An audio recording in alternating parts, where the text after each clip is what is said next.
Bigger than Spider-Man, the superhero of the future.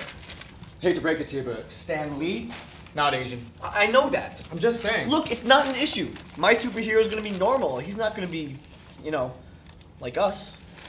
Well, excuse me. I just don't want to be limited. Look in the mirror, Jimmy. What do you think you are?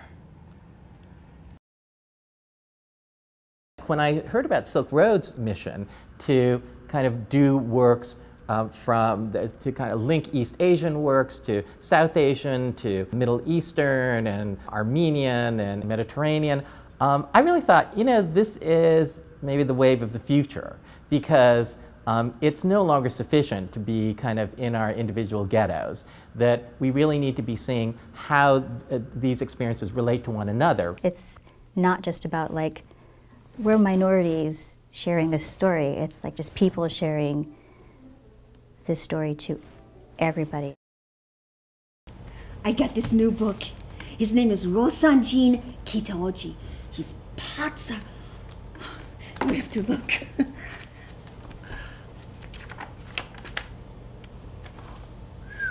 Japanese artists, huh? He's supposed to have bawled out Picasso once for being late to a meeting with him. Rosanjin, can you imagine someone doing that to Picasso? And he was a gourmet cook, Rosanjin. He ran his own restaurant and served all the food on his own plates. It looks crooked.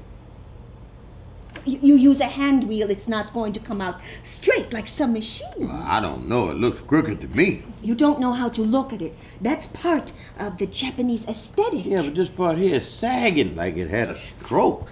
Oh, you make better stuff than that, Sumi. James, you do. you don't understand it. Look at it. Look at it. You make James, better stuff than this, no, Sumi. No, I don't. I don't. This is a pot by Rosanjin Kataoji. He's considered one of Japan's finest potters. I wouldn't buy this crap. They're priceless. There's so few theater companies that are doing South Asian work, period. A lot of them have either folded, don't do it very much anymore, even New York. As an actor of color, I'm not particularly limited to, but I think I'm forced into a corner of casting where I'm not looked at as far as an actor, but I'm looked at as far as a face.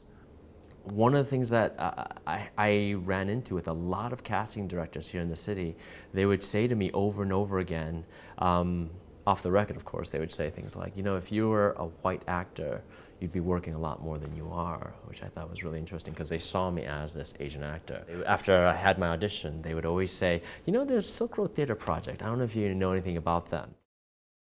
That was amazing! He's funny, vulnerable, strong. I think he's a future star. But guys, does he look Asian to you? What do you mean, look Asian? He doesn't seem to possess any Asian features at all. And what exactly are Asian features? He's got dark hair. Short, high cheekbones, slanty eyes. You know, I find the question sort of offensive. Asian faces come in a variety of shapes and sizes, just like any other human being, which we are, you know. Some people think, you know, to call yourself Asian American writer is very limiting. And that's been a continuous discussion, that if you want to get over and cross over, you know, get rid of that title. I've always felt that it's like your family house. That's where you grew up, and you can eventually leave, but you never leave your house and your family. It's always there, and it informs everything.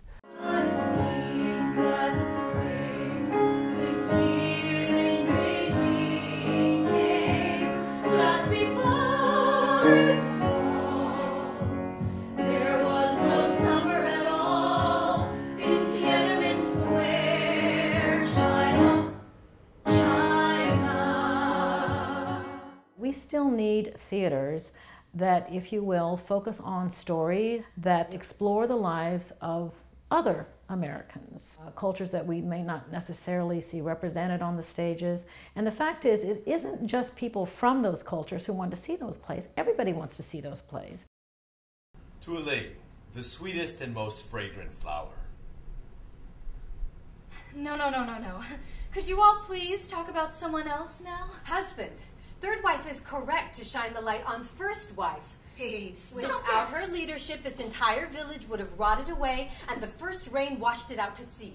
What are you, retarded? First wife, you said we must bear our praise bravely. But you deserve yours. First wife inspires us to work together in the spirit of true sisterly affection. Your mother should have drowned you before you learned to speak. To put aside petty feelings and focus on our common goal. I feel very grateful to Silk Road for giving me an inroad into the Chicago theater community and starting to do my works here during a period of time when I felt it was difficult for me to get them on. I feel very safe in this environment to take risks, to explore, to push those boundaries out a little bit more. He heard they needed Japanese doctors on the West Coast, so on break he hitched a ride from the University of Arkansas Med School to go see for himself. His mother and father were born in Hiroshima. He on the island of Kauai. He meets the daughter of a well-to-do businessman. They marry. The war breaks out. They're hauled all the way to Aurora, Arkansas, and imprisoned there for 3 years. They return home. They beget 3 sons. One becomes a doctor, one becomes a law professor, and one becomes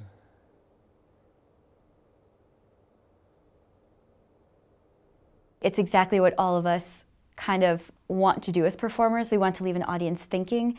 And I really hope that people walk away with an understanding of how this material could be portrayed differently and why there's such a need for new material and for a voice for people from the Silk Road. But it's a smart theater idea that's time has come. You know, sort of a way of opening up the discussion on race and culture that is so keyed in with what's going on in the world right now. I don't think there's anything else going on like this in Chicago at the moment, quite frankly.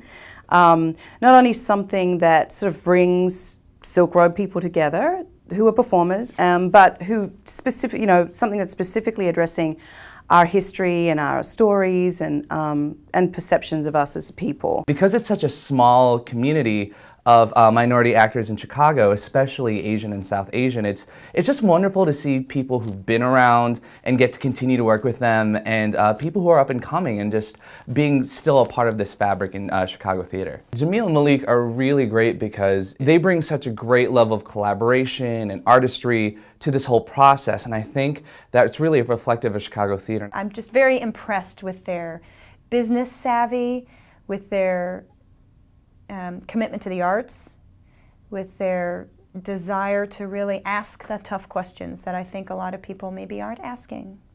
I think it's in their asking questions that we really get to search a little deeper into our own souls. Never let anyone tell you what you look like is who you are. Those are the limitations that we have to fight, even people who look like me.